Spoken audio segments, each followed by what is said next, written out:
So let's talk about descriptive statistics.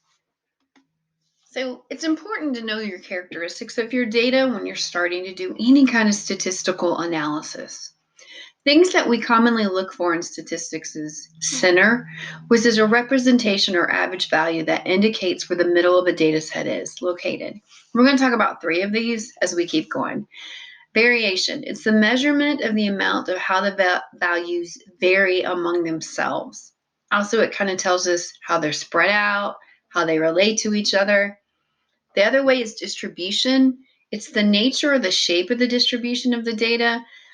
We can have bell-shaped data, you can have uniform data, you can have skewed data. When you look at the data itself to see what it looks like, it can tell you a lot about what's going on.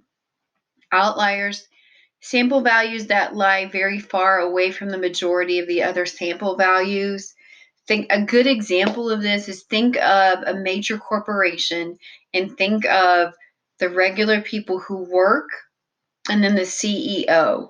Usually the CEO's salary is an outlier compared to the other salaries of people who work there because it's so far above what other people are making.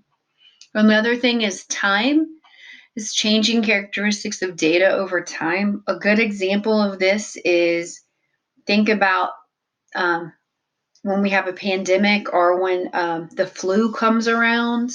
Hospital visits are pretty normal until something like that happens. And then hospitalization, the numbers of people going to the hospitalization shoots up. And that's a way that we would want to look at these trends so that we can maybe predict in the future how that is happening. An easy way to remember that is computer viruses destroy or terminate.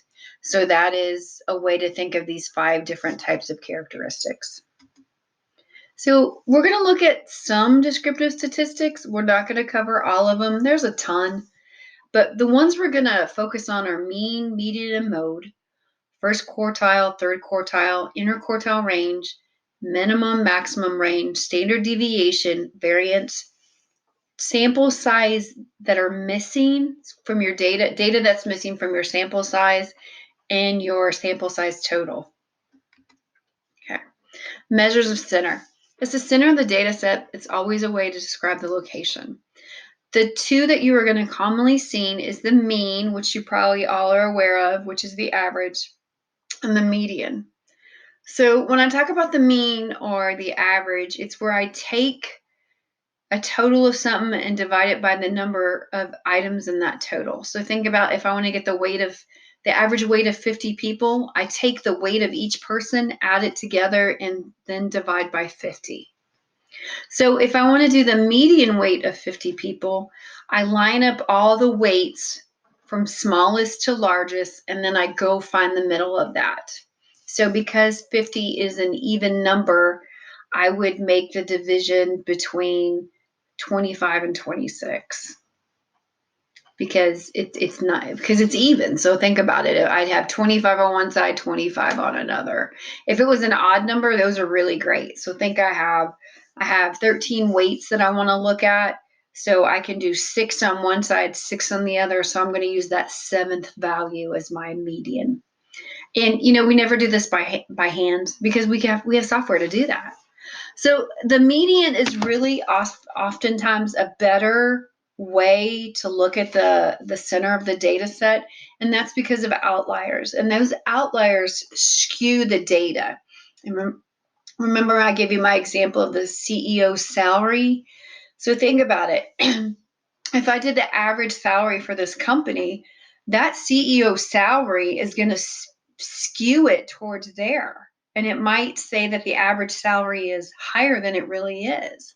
So a better thing to do is then do the median, and that can correct the outliers. Okay. Again, we can have 2 types of means. We can have sample mean, which is X bar, and we can have population mean, which is this mu right here. So sample mean is when I'm talking about a sample and I get that value from the sample. Population mean is when I'm talking about a population, and if for some reason I can get all the population data that I need. Okay, median, again, We do this as n+1 divided by 2, and we find the location. I posted this up here. You're never going to have to figure this out for this class because Minitab is going to do it for you. And again, I show you how to do it. But again, you don't have to worry about doing it by hand because of Minitab. All right, another measure center is mode. So mode is the value that occurs frequently. You can have a data set with no modes. You can have them with multi-modes. You can have them with 2 modes, which we call bimodal.